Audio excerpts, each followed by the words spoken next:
Canon Dukes dwi'n gweithio yn y maes foeduriad ers dros 4 blynedd bellach yn wirfoddoli. Cychwynes i pan ar y grŵp gael ei cynnal gen Gwenlli Haf a Sarah Roberts a Michelle Jones ac o fewn wsnosa oedd yr eglwys yn llawn rhoddion ac oedd rhaid i rywun i cymryd gofal o hwnnw a mi wnaethon ni hynny a mae pethau wedi datblygu a da ni wedi gyrru palets a palets o stwff allan a gyda UK yn Warrington mae 50 o cymhwysydd wedi mynd allan bellach. Ar y cymhwysedd dros diwethaf ath na gwerth 2,500 o bunnoedd. Oedden ni wedi rhoi gwerth just iawn i 600 o heini ac o UK ond yn gyfan gwbl da ni wedi gwario dros 2,000 just ar sgidiau yn gyrru drosodd. Rhan palets a bob beth fel la. Wel, os da chi'n meddwl am containers, da ni wedi gyrru, mae'n siŵr bod ni wedi gyrru o lia 15 cymhwysedd container drosodd ebyn nhw'n im ond o blaena fan hyn. A dyma fo cymhwysedd wedi llwytho ac yn barod i cychwyn ei daith i'r esmos.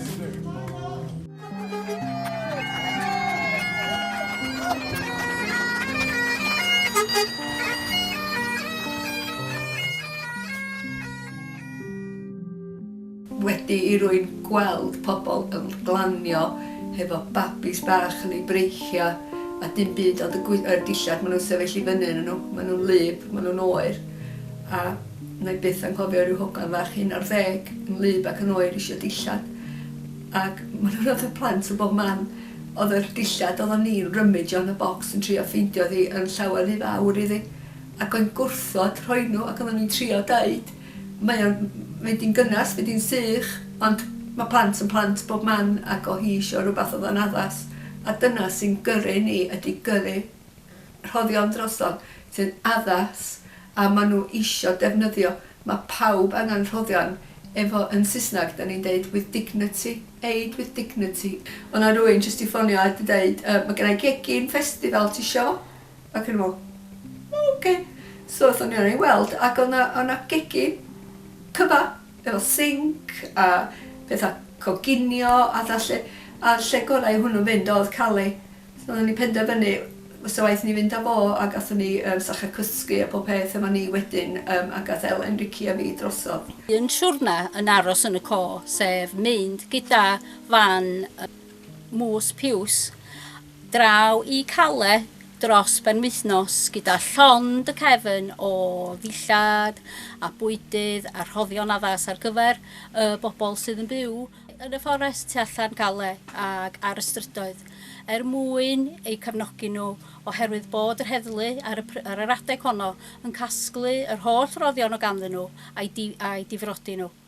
Felly oedd mynd drosodd yn ddirybydd yn her fawr oherwydd doeddwn ni rioed wedi dreifio ar wlad dramor ond trwy gefnogaeth ynghyd trafeilwyr ar ni gael cyrraedd pen y daith, roed yr rhoddion i'r mudiadau oedd yn gweithio yn ddiflino allan yn Calais a ffeindio'n ffordd nôl adra. A fyddai'n meddwl weithiau fellai'n wneud hyn dim mwy ond wedyn dwi'n gael yn ysbrydoli gen rhywun neu rhywbeth, mae pobl mor ffeind. Mae pobl yn gweud pethau dela rioed i'r babis a mae rhywun jyst yn dod ata fi a rhoi arian ac i dweud i helpu'r plant bach a wedyn mae jyst yn codi'n halon ni. Oes mae angen pres ond mae amser wirfoddoli yn llawer mwy werthfawr. Da ni yma yn yr hen bwcis, mae wedi bod yn siop gwerthu dillad, toys a pethau sydd ddim bach yn ychwanegol i anghenion ni. Pethau sydd ddim bach mwy ffansi a dim na hollol addas i foeduriad. A mae well codi arian. A mae Trish yma dy Fawrth a dydd Iau o 11 tan 2. Hi, Trish dyn efo fi. Dwi'n gweithio am Caer Cefn yn Blaen Ffestiniog. Dwi'n volunteerio yma a dwi'n really enjoyo fo. Mae'n dod i fi allan o'r tŷ, gwerthu dillad, tegana, llyfrau, lot o bethau. Lot o bethau gwahanol. Newch chi gael lwc. Dwi'n reit falch o ddeud dwi'n teimlo bod ni wedi sefyll ar yr ochr iawn o hanes, a felly edrych yn gwyneb yn wyres a wyresion a dweud, mi nes i rhywbeth. Byddwch yn barod i helpu pobl eraill. Peidiwch a just edrych ar y teledu a meddwl bod rhywun arall yn mynd i wneud. A does na byd tebyg i helpu rhywun yn ymarferol.